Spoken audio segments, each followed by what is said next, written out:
Assalamualaikum warahmatullahi wabarakatuh. Alhamdulillah, wassalatu wassalamu ala rasulillah wa ala alihi wa sahbihi wa mawala. Wa asyhadu an la ilaha illallah wahdahu la syarikalah, wa asyhadu anna muhammadan abduhu wa rasuluh alladzi la nabiyya wa la rasula ba'dah. Fa ya ayyuhalladzina amanu taqullaha haqqa tuqatih wa la tamutunna illa wa antum muslimun. Wa ya ayyuhan nasu taqullaha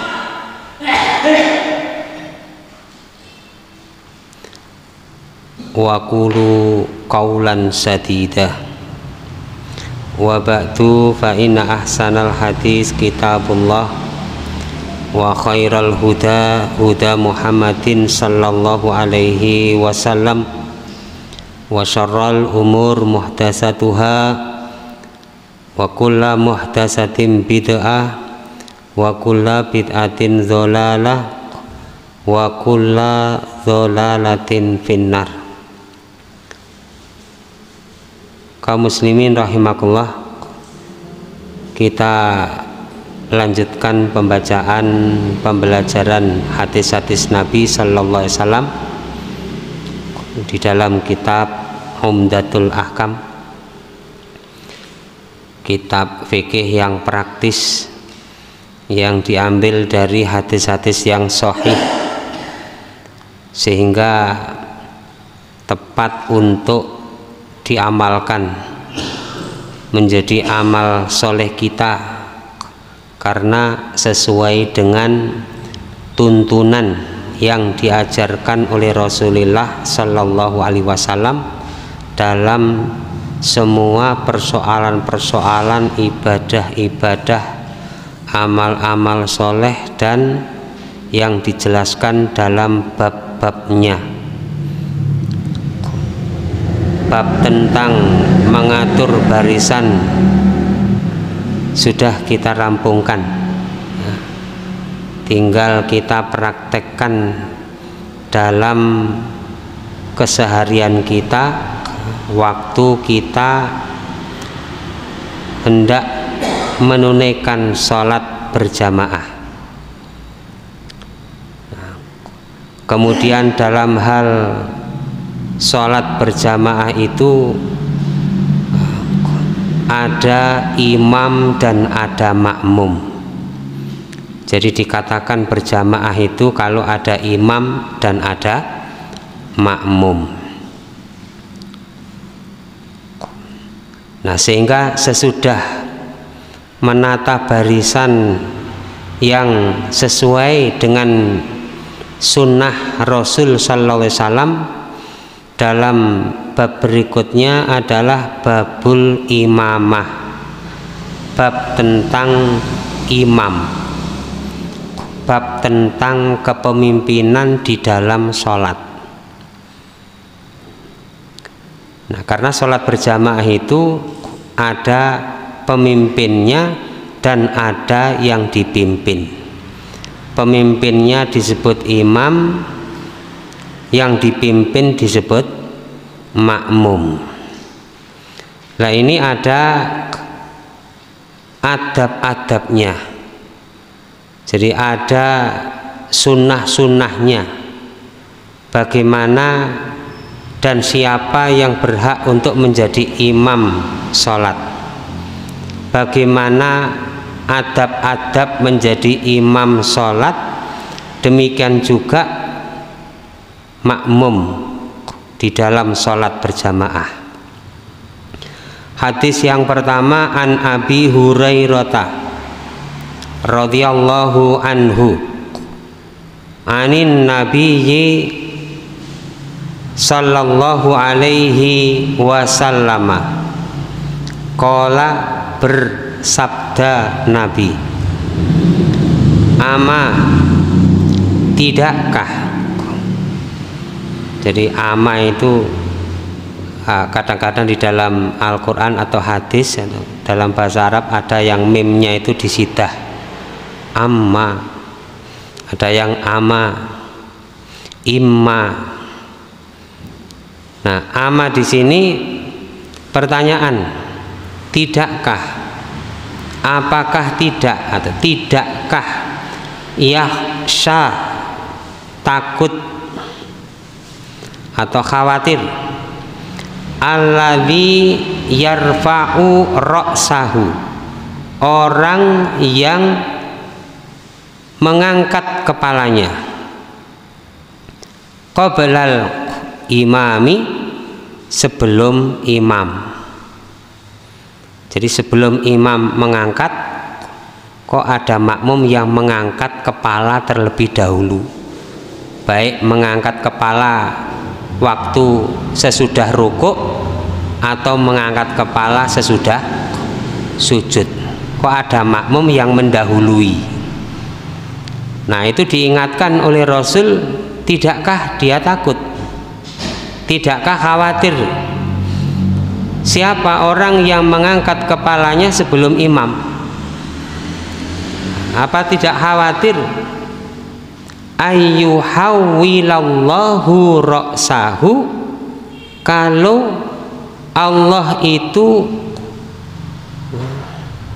merubah kepalanya, membalik kepalanya, memindahkan kepalanya, ra'sa himarin, dengan kepala keledai, au yaj'alallahu, atau Allah akan menjadikan, Allah akan membuat suratahu, bentuknya, surata himarin, dengan bentuk himar, dengan rupa himar. Himar itu keledai. Kalau ada titiknya kha, khimar, itu artinya niki burdah, atau ini apa niki, kerudung kecil, itu khimar. Tapi kalau pakai hak khimar di sini, ini binatang keledai. Nah, jamaah sekalian, jadi dalam hadis ini Rasulullah Shallallahu Alaihi Wasallam itu mengajarkan kepada kita tentang adab-adab di dalam sholat bagi makmum dan juga bagi imam. Karena apa? Innama ju'ilal imamu fis sholati liyuqtada bih wa yu'tamma bih. Sesungguhnya imam dijadikan, imam itu dipilih di dalam sholat itu tujuannya adalah liyuqtada bih, supaya dicontoh, supaya ditiru, supaya disempurnakan dengannya. Jadi ketika ada perpindahan gerakan-gerakan, maka gerakan-gerakan itu harus diperhatikan oleh makmum. Idza kabbara fakabiru, jika imamnya bertakbir maka bertakbirlah. Tidak membarengi, juga tidak mendahului, tapi mutabaah, mengiringi atau mengikuti. Imamnya Allahu Akbar, makmumnya Allahu Akbar bareng sama imam. Tidak demikian. Idza kabbara fakabiru, jika imam bertakbir maka bertakbirlah. Wa idza raka'a, kalau imamnya rukuk, farka'u, maka rukuklah. wala tarka'u qabla ayarka. Jangan rukuk sebelum imamnya rukuk. Jadi mutabaah, mengikuti Allahu Akbar, imamnya rukuk, baru kemudian makmumnya rukuk. Dan itu dikerjakan ketika imam sudah rukuk. Jadi tidak mengiringi. Kalau mengiringi itu namanya muwafaqah, atau tidak musabaqah, mendahului. Imamnya belum rukuk sudah makmumnya rukuk terlebih dahulu. Tapi yang benar adalah mutabaah, mengiringi atau mengikuti. Wa idza sajada fasjudu, dan apabila imamnya sujud, nah hendaklah dia sujud. Jadi sampai diterangkan di dalam hadis yang lain, para sahabat itu mengatakan yang artinya kami tidak sujud sebelum kami melihat Rasulullah sudah sujud. Prakteknya pripun? Jadi ketika sudah berdiri Allahu Akbar, imamnya sudah sujud, makmumnya melihat imamnya sudah sujud, kemudian baru makmumnya Allahu Akbar untuk sujud. Kadang-kadang kita jumpai di tengah-tengah kita itu imamnya ini Allahu Akbar, di sini agak menyertai, barengi Allah. Bahkan ada sebagian dari kalangan kita imamnya belum sujud, makmumnya sudah sujud terlebih dahulu. Nah ini belajar tenang. I'tidal itu artinya tenang, lurus, tegak. Jadi tidak bersegera untuk sujud. Lam nahni an-nasjud, kami tidak membungkuk segera untuk sujud. Hatta ra'aina, sehingga kami melihat Rasulullah SAW sajada au yasjudu, Rasulullah itu sudah sujud. Jadi demikian prakteknya mengikuti imam. Nah demikian juga di dalam hadis ini Rasulullah SAW memberikan peringatan. Memberikan peringatan apa? Ama yakhsal ladzi yarfa'u ra'sahu qoblal imam. Tidakkah takut orang yang mengangkat kepalanya terlebih dahulu sebelum imamnya itu mengangkat kepalanya? Bangkit dari ruku, sami Allahu liman hamidah, itu ditunggu imamnya sampai i'tidal, baru kemudian makmumnya i'tidal. Kemudian Allahu Akbar sujud, sampai sujud dulu baru makmumnya sujud.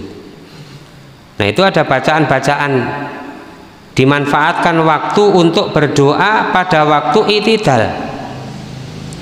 Kalau imamnya agak lama, agak panjang, maka harus dihafalkan doanya yang agak panjang. Kalau imamnya bacaannya pendek, ya yang paling pendek itu yang paling mudah. Sami Allahu liman hamidah wa qulu rabbana walakal hamdu. Tapi kalau imamnya membaca doa, karena memanfaatkan doa waktu i'tidal, itu istijabah, diijabahi oleh Allah waktu i'tidal itu membaca doa. Rabbana lakal hamdu mil as-samawati wa mil al-ardi wa mil ama syi'ta min syai'in ba'du. Kok imamnya baca doa lagi? Ahlas sana'i wal majdi ahaqqu ma qalal abdu wa kulluna laka abdun Allahumma la mani'a lima a'taita wa la mu'tiya lima mana'ta wa la yanfa'u dal jaddi mingkal jaddu. Kita baca doa itu sebagaimana yang diajarkan oleh Rasulullah Sallallahu Alaihi Wasallam. Nah, karena itu adalah termasuk saatul ijabah, waktu-waktu diijabahinya doa di dalam sholat. Juga ada waktu-waktu selain daripada itu. Nah, di dalam hadis ini kita diingatkan oleh Rasulullah SAW tidak boleh mengangkat kepala baik sesudah rukuk atau sesudah sujud, mengangkat kepala sebelum imam terlebih dahulu mengangkat kepalanya ini. Nah, ini karena sifatnya adalah peringatan dan ancaman. Ancamannya apa? Peringatannya apa? Tidakkah takut orang yang mengangkat kepalanya itu ayuhawilallahu, Allah merubah, Allah itu merubah roksahu roksal himar, kepalanya seperti kepalanya himar. Dan ini adalah perumpamaan yang paling buruk bagi orang-orang yang tidak mengikuti tuntunan yang diajarkan oleh Rasulullah Sallallahu Alaihi Wasallam. Perumpamaan yang buruk itu diumpamakan seperti himar. Disebutkan di dalam Al-Quran itu, masalul ladzina hummilut taurata tsumma lam yahmiluha kamasalil himari yahmilu asfara bi sama salul qaumil ladzina kadzabu bi ayatillah wallahu la yahdil qaumadz zalimin. Itu di dalam surat Al-Jumu'ah. Jadi perumpamaan yang jelek digambarkan oleh Allah itu diumpamakan seperti orang yang membawa kitab itu seperti khimar. Nah, di dalam hadis ini Rasulullah SAW memberikan peringatan, tidakkah khawatir, tidakkah takut orang yang mengangkat kepalanya sebelum imam, artinya mendahului imam. Apa dia tidak takut kalau Allah itu merubah kepalanya seperti kepala khimar, atau Allah menjadikan bentuknya, wujud fisiknya seperti wujudnya khimar? Apa dia tidak takut?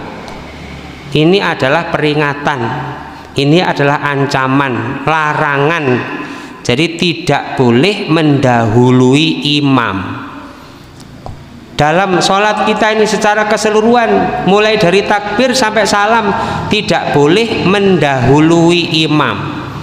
Karena inna maju'ilal imam liyuk tamma bihi, imam dipilih, imam dijadikan itu supaya ditiru, diikuti, disempurnakan.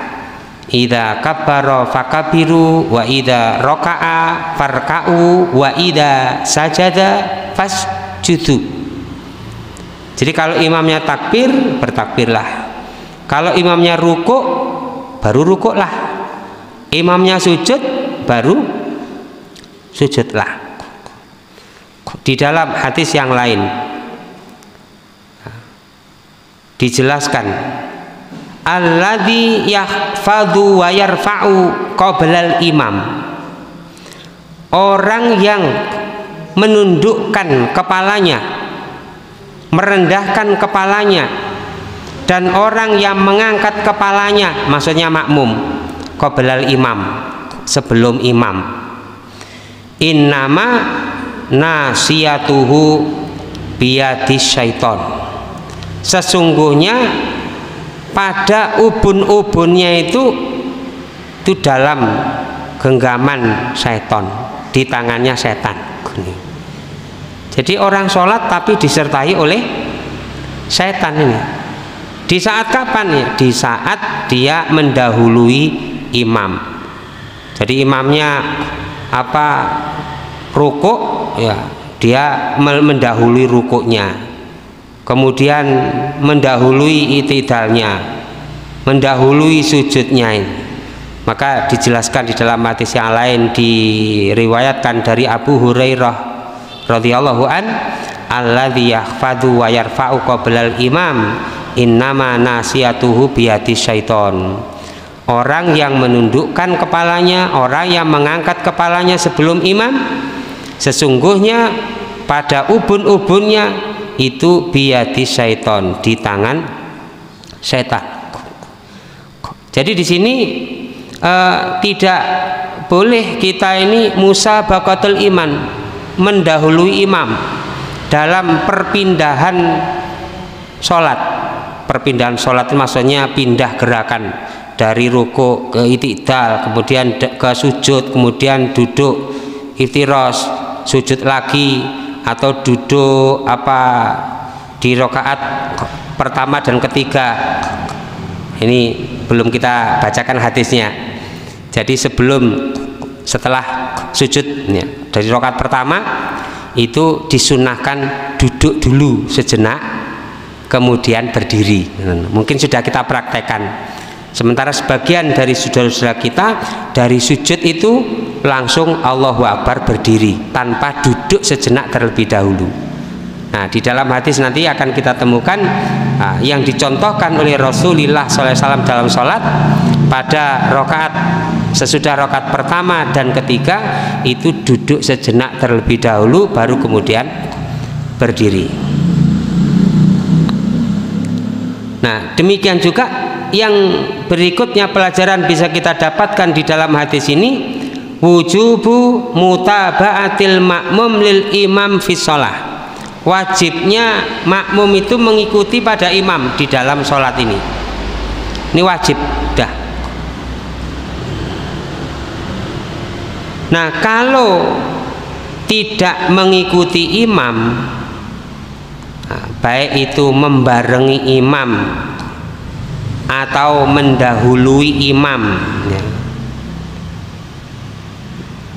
Itu sebagian ulama yang membarengi imam, mereka berpendapat hukumnya makruh, membarengi, jadi bareng gitu. Tapi ketika musabaqah al imam, mendahului imam, maka hukumnya haram, tidak boleh. Nah, kita belajar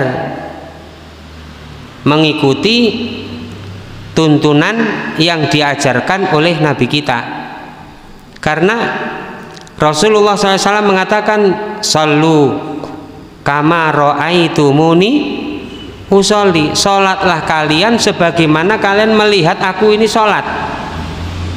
Nah, kadang-kadang sebagian kita kaum muslimin tidak mengetahui bagaimana Rasulullah SAW memberikan contoh sholat, sehingga sholatnya kadang-kadang itu cepat, tidak khusyuk, tidak tumakninah, atau memulai dan mengakhiri baik dari bacaan ataupun gerakan-gerakannya malah kadang-kadang itu tidak sesuai dengan sunnah yang diajarkan oleh Rasulullah Sallallahu Alaihi Wasallam. Lalu bagaimana kita supaya bisa sholat sesuai dengan tuntunan yang diajarkan Nabi? Ya, kita mendapatkan berita dari para sahabat dari Nabi. Para sahabat menyampaikan kepada murid-muridnya, generasi pada masanya, yaitu tabi'in. Kemudian tabi'in menyampaikan kepada atba'ut tabi'in, kemudian menyampaikan kepada para ulama warasatul anbiya, dan seterusnya sampailah dalil-dalil hadis-hadis Nabi itu sampai kepada kita. Wa ma atakumur rasulu fakhudhuhu wa manahakum anhu fantahu. Apa yang datang kepada kalian dari Rasul, ambil, dipakai tuntunan itu. Kalau kita yakin ini dari Nabi, ya kita amalkan. Dilarang oleh Nabi, kita tinggalkan. Prinsipnya demikian, apalagi dalam persoalan ibadah mahdhah ini. Jadi sifatnya tauqifi, diam, berhenti, mengikuti berdasarkan dalil. Nah, dalam hadis ini al-wa'idu bitaghyiri surah. Jadi ancaman dengan bentuk yang berubah kepada orang yang mengangkat kepalanya sebelum imam, dirubah oleh Allah Subhanahu wa taala dengan surah khimar, suratu khimar, bentuk khimar.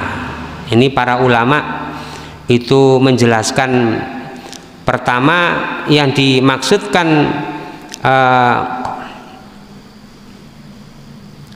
ra'sahu ayuhawilallahu ra'sahu ra'sa khimarin itu ya al-mashu. Jadi ada perubahan, kepalanya itu betul-betul dirubah menjadi khimar. Nah, umat-umat terdahulu ada yang bentuk-bentuk mereka, wajah-wajah mereka itu dirubah menjadi kera, itu ada. Dan bagi Allah untuk melakukan perbuatan seperti itu sangat mudah sekali.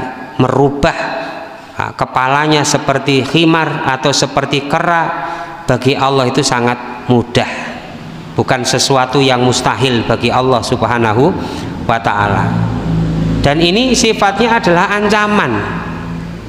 Ini belum pernah terjadi, belum kita temukan riwayat-riwayat ini yang sudah dirubah wajahnya jadi khimar, belum. Tetapi di sini diambil pelajaran para ulama itu sebagai bentuk peringatan dan ancaman, dan merupakan larangan keras untuk dikerjakan. Atau au yaja'alallahu suratahu, Allah menjadikan bentuknya memang suratu khimar, seperti bentuk khimar, jadi dirubah oleh Allah Subhanahu wa ta'ala ini. Nah, jamaah sekalian, di dalam hadis ini menjadi pengertian, menjadi pelajaran bagi kita agar kita ini belajar menata sholat kita sesuai dengan tuntunan yang diajarkan oleh Rasulullah SAW. Sebab kalau kita tidak mengikuti tuntunan, ancaman di dalam hadis ini dirubah secara fisik seperti khimar, atau para ulama mengatakan sebagian itu yang dirubah itu adalah karakternya atau tabiatnya. Jadi karakternya, tabiatnya itu seperti keledai, walaupun fisiknya, bentuknya itu seperti manusia, otaknya otak khimar, otak binatang, tabiatnya, kemudian perilakunya, ya, karakternya itu seperti binatang. Dan itu banyak disebutkan di dalam Al-Quran, sampai disindir ulaika kal an'am. Ayatnya masaluhum kamasalil kalab, mereka seperti binatang, balhum adol, bahkan lebih hina daripada binatang, seperti anjing. Sampai disebutkan demikian di dalam Al-Quran ini. Karakternya, sifatnya binatang, walaupun bentuknya seperti manusia. Na'udzubillah min dzalik. Ini hadis yang pertama. Kemudian hadis yang kedua, an Abi Hurairah radhiyallahu anhu anin Nabi sallallahu alaihi wasallam qala, bersabda Nabi, innama ju'ilal imamu, sesungguhnya dijadikan imam itu liyuk tamma bihi, supaya imam itu disempurnakan bi dengannya. Artinya disempurnakan itu liyuk tada, untuk diikuti. Adanya imam itu supaya diikuti. Dan ini masalah kepemimpinan. Kaum muslimin itu harus ada imamnya, tidak hanya dalam urusan sholat saja, tapi kaum muslimin seharusnya itu ada imamnya, ada pemimpinnya, dalam rangka untuk mentaati Allah dan Rasulnya. Fala takhtalifu alaihi, maka janganlah kalian berselisih alaihi, atasnya, jangan menyelisihi imam. Fa idza kabara fakabiru, maka jika imam takbir, fakabiru, maka bertakbirlah. Wa idza raka'a farka'u, dan jika imamnya rukuk, farka'u, maka rukuklah. Wa idza qala, dan ketika imam mengucapkan sami Allahu liman hamidah, Allah itu maha mendengar terhadap orang yang memujinya. Fakulu, maka ucapkanlah oleh kalian, Allahumma rabbana walakal hamdu, ya Allah Rabb kami, kepadamulah segala pujian. Wa idza sajada fasjudu, dan ketika imam sujud maka sujudlah. Wa idza shalla jalisan, dan ketika imamnya sholat dalam keadaan duduk, fasallu julusan ajmaun, maka sholatlah kalian dalam keadaan duduk, ajmaun semuanya. Jamaah sekalian, banyak pelajaran di dalam hadis ini, bahwa sholat berjamaah itu wajib ada imamnya, dan siapa yang berhak untuk menjadi imam itu nanti ada keterangan-keterangan yang lain di dalam hadis yang lain. Nanti insya Allah akan kita temukan siapa yang lebih berhak untuk menjadi imam dalam sholat berjamaah. Nah, kalau sudah ada imam dalam sholat berjamaah itu jangan menyelisihinya, tidak boleh menyelisihi imam di dalam sholat ini. Kalau imamnya takbir, baru ikut takbir. Kalau imamnya ruku, baru ikut ruku. Dan ketika imam mengucapkan sami Allah liman hamidah, makmum mengucapkan Allahumma rabbana lakal hamdu walakal hamdu. Secara zahir di dalam hadis ini, makmum tidak mengucapkan sami Allahu liman hamidah, tapi makmum mengucapkan Rabbana walakal hamdu. Nah, sebagian kita kaum muslimin, imamnya mengucapkan sami Allahu liman hamidah, makmumnya juga mengucapkan sami Allahu liman hamidah, gitu. Nah, kalau dalam keadaan emergensi boleh, seperti yang dilakukan oleh Abu Bakar ketika Rasulullah tidak kunjung keluar untuk menjadi imam. Kemudian beberapa kali nih, kemudian Rasulullah menyuruh Abu Bakrin, perintahkan kepada Abu Bakar, ya umman nas, untuk menjadi imam bagi manusia. Akhirnya Abu Bakar menjadi imam sholat karena dipilih oleh Nabi. Kemudian tidak selang berapa lama Rasulullah keluar. Nah, kemudian para sahabat ini sama bertepuk karena tidak boleh berbicara, bertepuk. Nah, akhirnya rawame Abu Bakar diam saja, tapi semakin lama semakin keras peringatan dengan tepukan itu. Akhirnya di dalam sholat itu Abu Bakar menoleh ke belakang. Itu di dalam sholat menjadi imam, noleh ke belakang. Kemudian Rasulullah memberikan isyarat.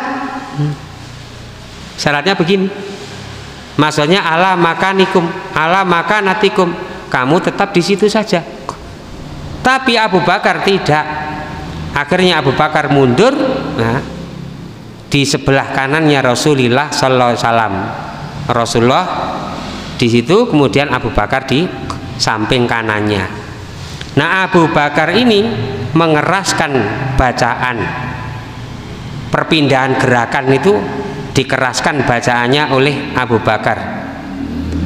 Supaya apa? Terdengar. Karena waktu itu Rasulullah sakit, suaranya tidak keras. Nah, karena ada keadaan seperti ini, maka makmum itu seperti Abu Bakar di sebelah kanannya Rasulullah SAW mengeraskan bacaan. Ketika Rasulullah mengucapkan Allahu Akbar, Allahu Akbar, Sami Allahu liman hamidah, Sami Allahu liman hamidah, itu karena memang situasi dan kondisinya seperti itu. Tapi kalau imamnya sudah bacaannya keras gitu, terus kemudian juga ada apa nih, pengeras suara, nah itu ya karena tidak emergensi, tidak dibutuhkan, tidak dipentingkan, karena sudah dicukupkan seperti itu ya tidak perlu. Karena sebagian dari kalangan kita juga ada yang mengamalkan itu, dalilnya seperti itu, kemudian diamalkan. Padahal yang saya pahami itu ada sebab urutnya. Kenapa kok sampai seperti itu? Itu nanti di dalam hadis-hadis yang lain. Nah, kembali kepada hadis yang kedua. Ketika imam mengucapkan sami Allahu liman hamidah, baik imamnya ataupun makmumnya itu memuji Allah. Allahumma rabbana walakal hamdu. Boleh ditambahi, kalau imamnya agak lama berdiri, ditambahi lagi seperti yang tadi saya bacakan. Itu warid ya dari Rasulullah sallallahu alaihi wasallam. Nah, demikian juga wa idza sajada fasjudu, ketika imam sujud maka sujudlah. Sampai imam sujud baru makmumnya itu sujud. Tidak barengi, tidak ngiringi, tapi betul-betul melihat imamnya sudah sujud terlebih dahulu. Wa idza shalla jalisan fasallu julusan ajmaun. Kalau imamnya sholat dengan duduk, makmumnya itu duduk.